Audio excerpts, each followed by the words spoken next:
Good morning students. आज ज्वालामुखी chapter पढ़ रहे हैं। तो आप ज्वालामुखी के बारे में पढ़कर आए होंगे। ज्वालामुखी क्या है, कैसे उत्पन्न होता है, इसका क्या प्रभाव रहता है। तो ये हमारा जो टॉपिक है वो पृथ्वी की आंतरिक संरचना से संबंधित ही है। स्टार्ट से हम पढ़ रहे हैं पृथ्वी की आंतरिक संरचना को प्रभावित करने वाले कारक। तो उन कारणों में ज्वालामुखी पढ़ेंगे हम। इससे पहले क्या पढ़ा था हमने, भूकंप पढ़ा था। तो आज ज्वालामुखी के बारे में हम चर्चा करते हैं। तो देखिए, ज्वालामुखी पृथ्वी की आंतरिक संरचना। ज्वालामुखी क्या होता है? ज्वालामुखी पृथ्वी के आंतरिक भूगर्भ में उत्पन्न वह मैग्मा जो चट्टानों के पिघलने से होता है। धरातल में आपको पता है गहराई पर जाने पर चट्टानें पिघल जाती है और वो एक रूप ले लेती है भूकंप का। भूकंप का रूप कैसे लेती है? ज्वालामुखी के माध्यम से। इसमें माध्यम क्या बनता है? गैस चट्टानें पिघल करके और पृथ्वी से बाहर आने का प्रयत्न करती है, जिससे ज्वालामुखी की उत्पत्ति होती है। वो कैसे बाहर आता है? पृथ्वी के गर्भ में उसे क्या कहा जाता है, पृथ्वी के बाहर उसे क्या कहा जाता है, किस माध्यम से ये ज्वालामुखी का विस्फोट होता है। तो ये देखिए आप। तो सबसे पहले मैं आपको समझाना चाहता हूं, ज्वालामुखी को हम अंग्रेजी में क्या कहेंगे? वल्केनो कहेंगे। वल्केनो क्या है? ये रोमन भाषा का शब्द है वल्केन। उस वल्केन शब्द से ही इस वल्केनो शब्द बना है, जिसका अर्थ क्या होता है? अग्नि, आग। तो ये वल्केनो शब्द का अर्थ है अग्नि। प्रश्न में आ सकता है वल्केनो का अर्थ क्या होता है? तो ज्वालामुखी होता है। और वैसे वल्केनो का अर्थ कहां से लिया गया है? तो रोमन भाषा से लिया गया है, और वल्केन शब्द से जिसका अर्थ है अग्नि। तो ये आपके सामने मैंने एक डायग्राम बनाया है। गूगल पे डायग्राम बड़े महत्वपूर्ण होते हैं। इनके माध्यम से हम किसी भी वस्तु को समझने में बहुत ही ज्यादा योगदान होता है। कम शब्दों में समझाना हो तो हमेशा भूगोल जैसे सब्जेक्ट में डायग्राम आवश्यक रूप से बनाए। तो ये देखिए आपके सामने मैंने एक छोटा सा एग्जांपल फॉर डायग्राम बनाया है ज्वालामुखी का, जिससे मैं आपको समझा सकूं। ये आप समझ लीजिए, ये मैंने एक धरातल का एक पार्ट काटा है जिसके अंदर ज्वालामुखी विस्फोट होता है। उस पार्ट से मैं आपको समझाना चाहता हूं। ये नीचे जो मैंने बनाया है ये चेंबर है। इस चेंबर के अंदर क्या होता है? मैग्मा का निर्माण होता है। तो मैग्मा का निर्माण होता है, इसलिए इस चेंबर को मैंने क्या कह दिया? Magma chamber. निर्माण कैसे होता है मैग्मा का? तो आप जानते हैं धरातल में गहराई पर जाने पर तापमान 6000 डिग्री सेंटीग्रेड तक बढ़ जाता है, जिससे वहां की चट्टानें पिघल जाती है और वो एक प्लाज्मा अवस्था में आ जाती है, गैसीय अवस्था में आ जाती है, जिसमें बहुत से वस्तुएं होती है जो सारी पिघल करके एक तरल अवस्था में आ जाती है। और उसके ऊपर आपको मैंने बनाया, ये क्या था? Magma chamber. और ये अंदर जो है मैग्मा है। ये तो चैम्बर हो गया, इसके अंदर ये मैग्मा है जो पिघल रखा है चट्टानों का गर्भ के अंदर धरातल में। इसके ऊपर ये क्या है? इसे इंग्लिश में बोलते हैं वेंट, हिंदी में बोलेंगे आप नलिका। ज्वालामुखी नलिका बोल सकते हैं इसे। इस ज्वालामुखी नलिका के माध्यम से ज्वालामुखी धरातल पर प्रस्फुटित होता है। तो ये नली होगी।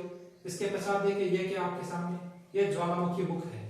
मुख को बोलते हैं क्रेटर, क्रेटर बोलते हैं। यहाँ पर ज्वालामुखी का जब विस्फोट होता है तो ये आपको बताऊं, ये ज्वालामुखी का तरल पदार्थ मैग्मा धरातल पर एक कमजोर चट्टान को देखता है, जहां से ये बाहर आने का प्रयत्न करता है।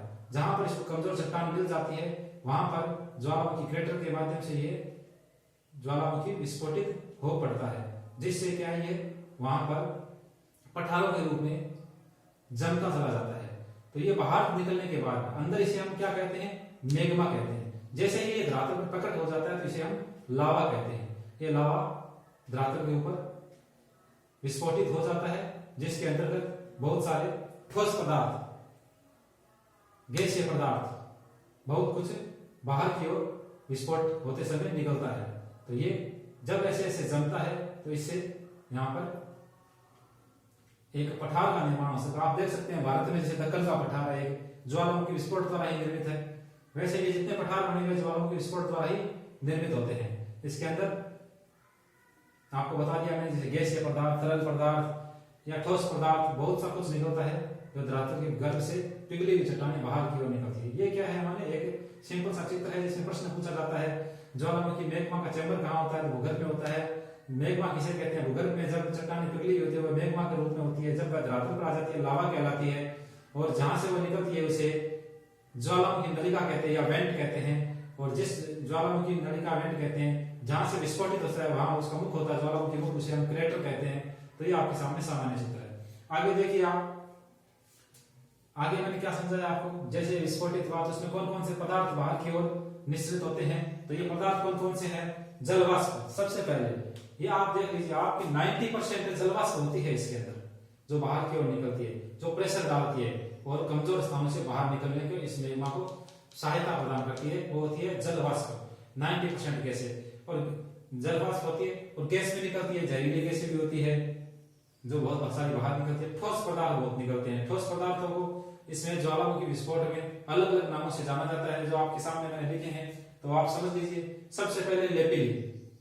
लेपिली क्या है, लेपिली को समझने के लिए कैसे, लेपिली वैज्ञानिकों ने नाम दिया है। लेपिली ऐसे जब विस्फोटित होता है तो मटर के दाने के समान चट्टानों के जो टुकड़े हैं वो लेपिली कहे जाते हैं। दूसरा हमारे सामने क्या है, टेफ्रा। टेफ्रा क्या है, धूल व राख के समान चट्टानी टुकड़ों को, धूल व राख समझते हो आप, राख होती है, धूल होती है जो आसमान में उड़ती है, उससे समान बातों का निर्माण जो हो जाता है वो टेफ्रा होता है। ये टेफ्रा उसको नाम दिया, धूल व राख के समान जो कण पाए जाते हैं और टेफ्रा कहलाते हैं।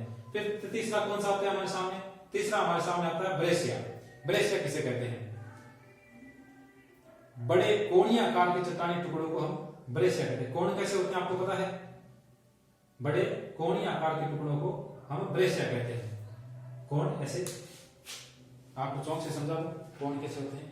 तो जैसे कि कोण है, इस आकार के टुकड़े बड़े बड़े निकलते हैं, उसे क्या कहते हैं, हम ब्रेशिया कहते हैं। स्कोरिया किसे कहा जाता है, पहले मैंने क्या बताया था आपको, लेपिली मटर के दाने थे, तो इस स्कोरिया में किसे लेंगे हम, इसे हम लेंगे चने के आकार के दाने। मटर जो होता है वो हमेशा चिकना होता है। आप ये देख लीजिए कि जैसे ये मटर बनाया था मैंने, लेपिली बोलते हैं इसे, ये क्या होगा, चिकना होगा हमेशा। और जैसे ही मैंने स्कोरिया के अंदर आपको बताया यहाँ पे चने के आकार के टुकड़े निकलते चट्टानों के, तो चने के आकार के टुकड़े में आप होगा इतना ही, लेकिन उसमें ऐसे खुरदरी खुरदरी खुरदरी ऐसे चने की तरह चट्टानी टुकड़े होंगे, खुरदरे टुकड़े होंगे, वो चिकने टुकड़े होंगे। तो लेपिली क्या चिकने, स्कोरिया चने के आकार के खुरदरे टुकड़े होंगे। बम किसे कहते हैं, बम तो आप जानते ही हैं, बहुत विस्फोट होते हैं, तो बम किसे कहते हैं। अब जैसे मैंने ये बनाया, ब्रेशिया बनाया, कौन बनते हो जिसमें ब्रेशिया, वैसे ही बम के अंदर त्रिभुजाकार बड़े टुकड़े, त्रिभुज बनते हैं बड़े बड़े चट्टानी टुकड़ों के, वो बाहर विस्फोट के समय बाहर निकलते हैं, वो बम कहलाते हैं। बड़े त्रिभुजाकार आकृति के चट्टानी के टुकड़े को बम कहा जाता है। लास्ट में मैंने लिखा फ्यूमिस। फ्यूमिस क्या है, वे पदार्थ जो जल की सतह पर तैरते रहते हैं। जैसे कोई विस्फोट आपके महासागर में हुआ, उस महासागर के अंदर विस्फोट के समय जो टुकड़े उस महासागर की परत पर तैरते रहते हैं, सतह पर तैरते रहते हैं, वह फ्यूमिस कहलाते हैं। समझ गए आप। और ये सभी जो पदार्थ है, ठोस पदार्थ, ठोस पदार्थों को हम क्या कह सकते हैं, पाइरोक्लास्ट, पाइरोक्लास्ट पदार्थ भी कह सकते हैं। तो यहाँ पे लिख लीजिए आप, पाइरोक्लास्ट, प्रश्न में आ सकता है, पाइरोक्लास्ट, पाइरोक्लास्ट ये क्या है, आपसे पूछा जा सकता है ठोस पदार्थों को क्या कहा जाता है, तो पाइरोक्लास्ट कहा जाता है। तो ये सारे जो पदार्थ है ये पाइरोक्लास्ट कहलाते हैं, ये ठोस पदार्थ आपके सामने। इसके बाद में आप देखिए, जैसे लावा होता कितने प्रकार का है, क्योंकि बाहर लावा तो निश्चित हो रहा है, जिसके हम जल वाष्प के माध्यम से, गैस के माध्यम से, ठोस पदार्थों के माध्यम से ये टुकड़े जो बाहर आ रहे हैं, ये क्या होता है, लावा ही होता है, ये विस्फोटित होता है, विस्फोटित होता है। तो ये होता कितने प्रकार का है, दो प्रकार का है। लावा दो प्रकार का होता है। लावा दो प्रकार का किस आधार पर निर्धारित किया गया, तो ये आप देखिए, लावे को हमने दो प्रकार में किस आधार पर, सिलिका की मात्रा के आधार पर हमने निर्धारित किया। ये जो प्रकार निर्धारित किए लावे के, वो सिलिका की मात्रा, धरातल के अंदर क्या है, सिलिका है। आप देखते हैं जैसे अपने आगे जाके पढ़ेंगे सियाल सीमावर्ती पे, तो वहां पे जो सिलिका है, सिलिका की मात्रा होती है, वो जो पिघलती है चट्टान वही बाहर आती है। तो ये मात्रा कैसी होती है, उस आधार पर हमने दो प्रकार निर्धारित किए। सबसे पहले है अम्लीय, अम्लीय लावा। अम्लीय लावा के अंतर्गत क्या होता है, अम्लीय लावा ऐसा लावा जिसमें सिलिका की मात्रा कितने परसेंट हो, 60%, जिसमें 60% सिलिका की मात्रा हो, वो अम्लीय लावा कहलाता है।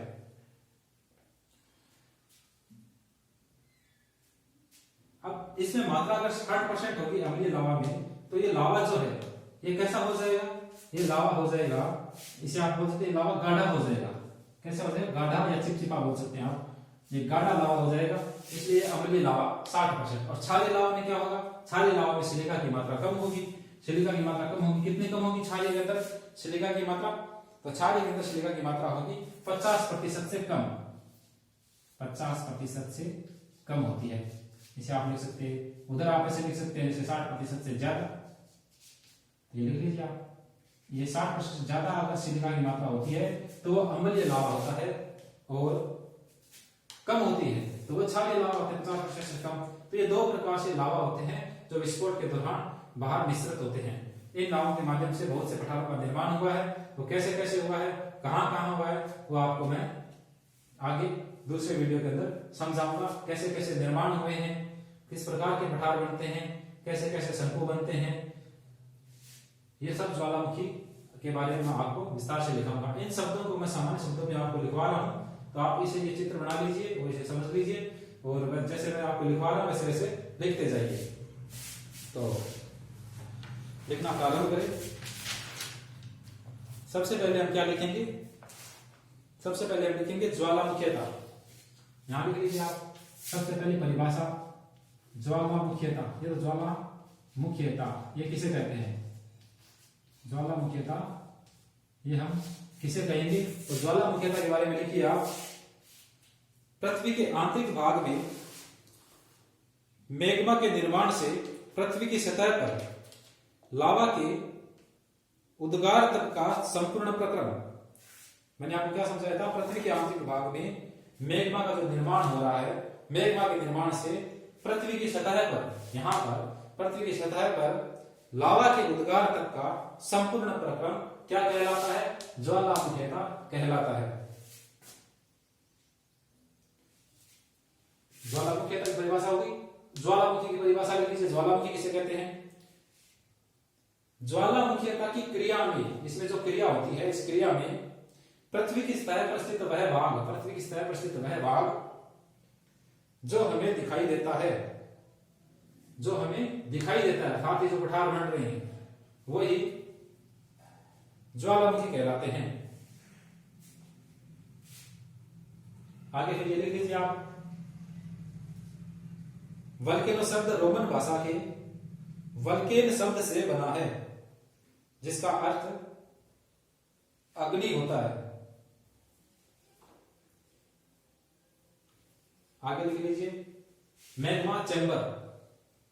मैग्मा चैम्बर की परिभाषा लिख लीजिए, पृथ्वी के आंतरिक भाग में स्थित वह क्षेत्र जहां मैग्मा एकत्रित होता है, मैग्मा चैम्बर कहलाता है।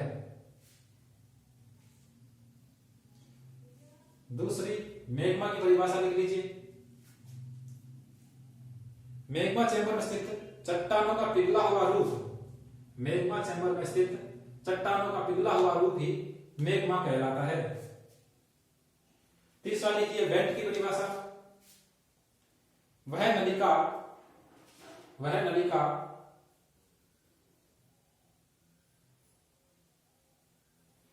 जिसके द्वारा मैग्मा चैम्बर से पृथ्वी की सतह पर प्रकट होता है, वह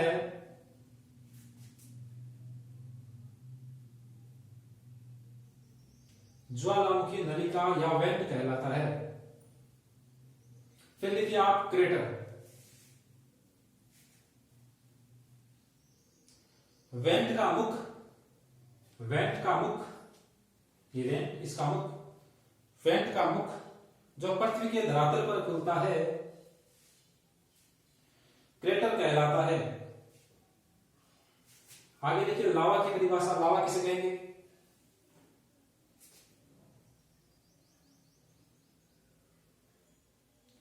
मैग्मा को पृथ्वी की सतह पर लावा कहा जाता है,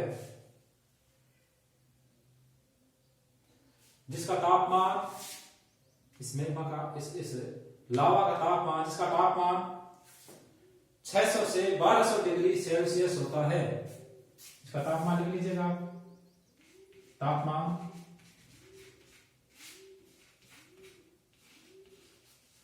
600 से 1200 डिग्री सेल्सियस होता है। फिर आगे आप लिख लीजिए लावा में निकलने वाले निम्नलिखित पदार्थ है। सबसे पहले जलवाष्प।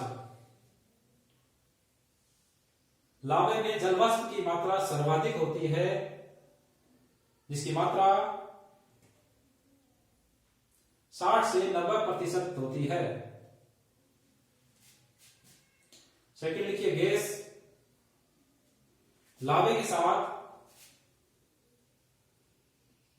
सभी गैसों का उद्गार होता है, परंतु इनमें सर्वाधिक मात्रा में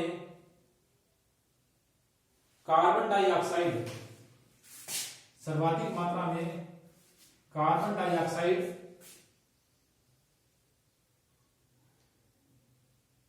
और सल्फर डाइऑक्साइड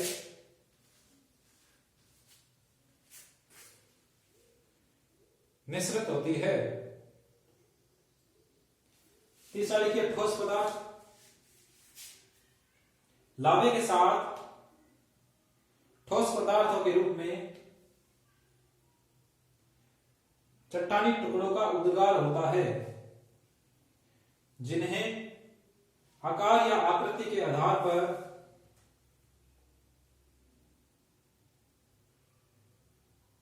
निम्न नामों से जाना गया है। सबसे पहले लिखिए लेपिली। इसके आगे लिखिए मटर के दाने अथवा कांच की गोली के आकार, मटर के दाने अथवा कांच की गोली के आकार और आकृति, आकार या आकृति के चट्टानी टुकड़ों को लेपिली कहा जाता है। नेक्स्ट लिखिए डेफ्रा। धूल अथवा राख के समान चट्टानी टुकड़ों को, धूल अथवा राख के समान चट्टानी टुकड़ों को टेफ्रा कहा जाता है। थर्ड लिखिए ब्रेसिया। बड़े कोणीय आकार के, बड़े कोणीय आकार के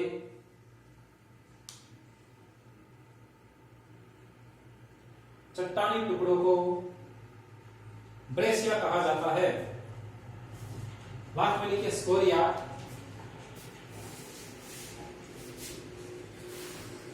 स्कोरिया लिखिए चने के दाने के आकार के, चने के दाने के आकार के, स्कोरिया चने के दाने के आकार के चट्टानी टुकड़ों को स्कोरिया कहा जाता है। वह बड़े त्रिभुज आकार में चट्टानी टुकड़ों को, बड़े त्रिभुज आकृति के चट्टानी टुकड़ों को बम्प कहा जाता है। फिर आगे लिखिए फ्यूमिस। वे पदार्थ जो जल की सतह पर तैरते हैं फ्यूमिस कहलाते हैं। लास्ट में लिख लीजिए पाइरोक्लास्ट पदार्थ। पाइरोक्लास्ट पदार्थ सभी प्रकार के ठोस कणों को, सभी प्रकार के ठोस कणों को पाइरोक्लास्ट पदार्थ कहा जाता है। अब लिख लीजिए लावा दो प्रकार का होता है। पहला अम्लीय लावा। अम्लीय लावा में लिखिए ऐसा लावा जिसमें सिलिका की मात्रा 60% से ज्यादा होती है, जो गाढ़ा या चिपचिपा रूप में होता है, अम्लीय लावा कहलाता है। दूसरा लिखिए क्षारीय लावा। 50% से कम सिलिका की मात्रा जिस मैग्मा में होती है और जो पतला और काले रंग का होता है, क्षारीय लावा कहलाता है। ठीक है, आपने लिख लिया है। तो मैं ये बताना चाहता हूं आपको, ये ज्वालामुखी के बारे में हमने सामान्य अध्ययन किया था। अब ज्वालामुखी में जो बाह्य आकृतियां और आंशिक आकृतियां निर्मित होती है, इसके बारे में हम अगले वीडियो में अध्ययन करेंगे। आप ज्यादा से ज्यादा शेयर कीजिए, लाइक कीजिए और अपने दोस्तों तक इस चैनल को जरूर पहुंचाएं। भूगोल की समस्त विषय वस्तु इसके ऊपर निःशुल्क उपलब्ध रहेगी। धन्यवाद।